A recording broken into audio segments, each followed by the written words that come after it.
पाकिस्तान में सबसे ज्यादा खेला जाने वाला खेल कौन सा है? सही जवाब क्रिकेट। अगला सवाल, पाकिस्तान की सबसे बड़ी मस्जिद कौन सी है?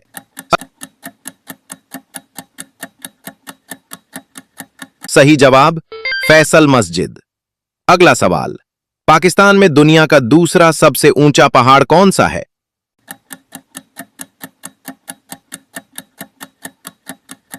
अपनी जहानत का इस्तेमाल करते हुए इस सवाल का जवाब कमेंट सेक्शन में दें। अगला सवाल, पाकिस्तान का कौमी फूल किसको कहा जाता है?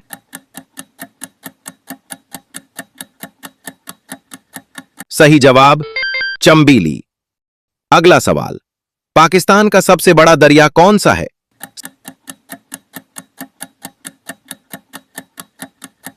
सही जवाब दरियाए सिंध।